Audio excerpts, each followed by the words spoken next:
I'm Peter Sherman, Economic Development and Trade Critic for the Progressive Conservative Party and MPP for Thornhill. I want to thank Dave Bryans, President of the Ontario Convenience Stores Association, James Kang and Ken Kim from the Ontario Korean Businessmen's Association, or OCPA, for being here. And I want to thank PC caucus members who are with us here today. Julia Monroe, PC Critic for Small Business. Toby Barrett will be joining us, MPP for Haldeman Norfolk, and PC Environment Critic as well. And Norm Miller is with us, our Finance Critic, and the member for Parry San Muskoka. Some of you may be wondering why I am supporting this particular news conference today.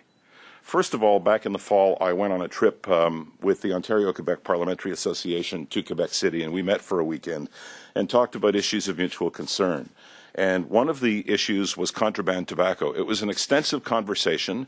Both provinces are extremely interested in it because the epicenter of the illegal tobacco trade is where Ontario and Quebec and New York State join.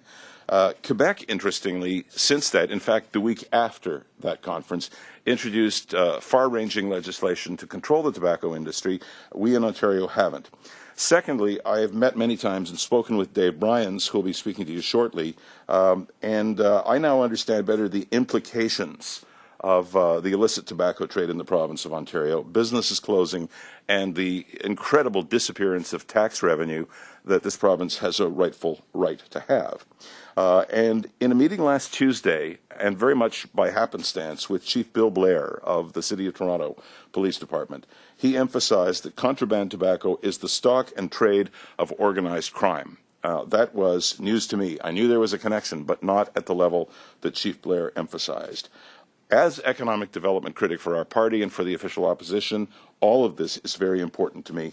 I now invite Dave Bryans to share his remarks with you.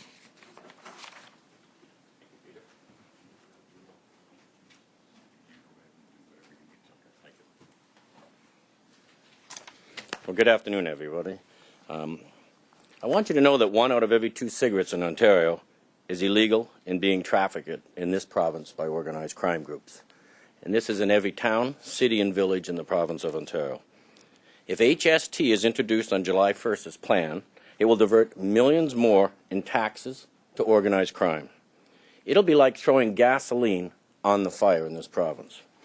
Currently, tobacco sales are exempt from Ontario 8% provincial sales tax because the provincial tobacco tax is added to the product instead. The HST will mean tobacco prices will spike 8%. Cheap, untaxed, illegal tobacco will only become more attractive. This doesn't need to happen. We're imploring the Ontario government to prevent the HST from worsening the black market in illegal cigarettes in Ontario. We want the Ontario government to do 2 things. Temporarily lock in existing high-priced cigarette prices by reducing the provincial tobacco tax to offset the effect of the HST on tobacco. Take meaningful action to crack down on the contraband problem. This is not being done and hasn't been done. Just last week, Michael Purley, the director of the Ontario Campaign for Action on Tobacco, recently noted the provincial tobacco control strategy is based on price. So if we raise the price anymore, the sale of contraband cigarettes will increase. This is amazing because now we have the health groups aligned with the convenience store operators trying to tell the government that this taxation will increase illegal activity. We agree and believe even further increase in tobacco prices will undoubtedly worsen the spread of illegal cigarettes in Ontario. When I first started meeting with the Liberal government about 3 years ago to discuss contraband, the issue was about 15% and growing. Everyone I met with said, "Trust me, Mr. Bryans, we're going to work with you to fix it." Well, today it's almost 50%. How much more evidence does the Ontario government need before it takes action on this issue? Why are they adding more fuel to a fire they haven't even attempted to correct? This robs C-stores of sales from a wide variety of products like tobacco, food, drinks, lottery, gum, chips, and even newspapers. In Ontario, 2,400 convenience stores have closed in the past 2 years. That's over 3 family-run stores every day in this province, and largely because of contraband. And finally, kids are getting widespread and easy access to cigarettes thanks to contraband, and that's been discussed over and over for the last 2 years. So I'd like now to turn it over to the president of the Ontario Korean Businessmen's Association, Mr. James Kang. Thank you.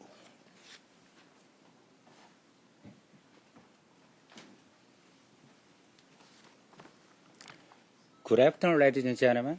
My name is James Kang, President of the Ontario Korean Businessmen's Association.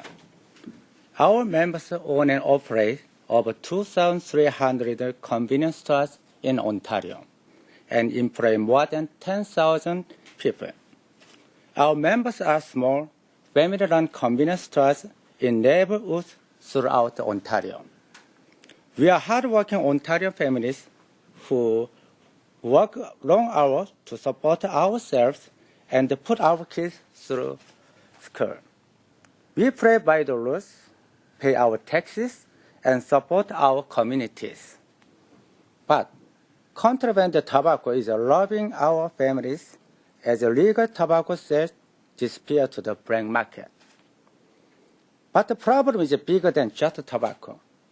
Every customer we lose to the black market means we also lose business from the selling candy bars, snacks, and drinks.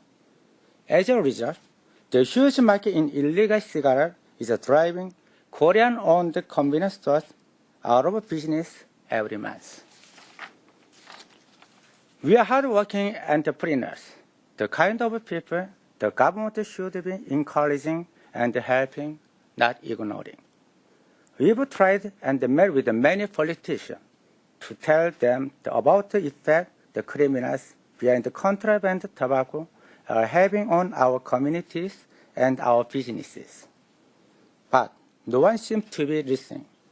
Our cries are falling on deaf ears. We need the government to take action now so the HST doesn't make the problem worse. And it's critical the government take action immediately to crack down on criminals and the thugs making billions of illegal cigarettes. Thank you.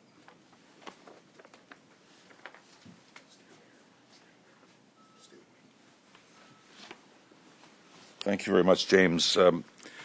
The issue of contraband tobacco has consistently been ignored by the Liberal government, and what these law-abiding businesses are asking for today makes sense on so many levels. And that's why the convenience store owners of Ontario have the support of the PC caucus. In his 2008 annual report, the Auditor General highlighted that the lost tax revenue from contraband tobacco sits at $500 million, and it's reasonable to assume that that has grown since then. He said that the substantial increases in tobacco taxes over the last several years have, quote, provided a powerful incentive, unquote, for the illegal tobacco trade.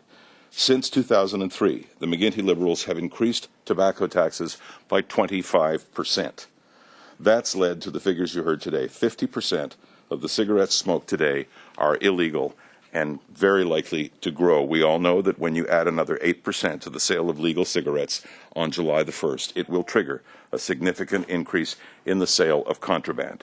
As I alluded to in my opening comments, the money that's generated from the sale of contraband tobacco is used to buy the guns and drugs that are threatening our neighborhoods. If you increase the profit from contraband tobacco, which the HST will surely do, starting on July 1st, you will see a direct increase in the drugs and guns on our streets. Equally troubling, it's going to put law-abiding, tax revenue-generating convenience store owners, represented by Mr. Kang, out of business. Bottom line, it's going to kill jobs of the people who work in those stores and continue to put the safety of our streets and children at risk.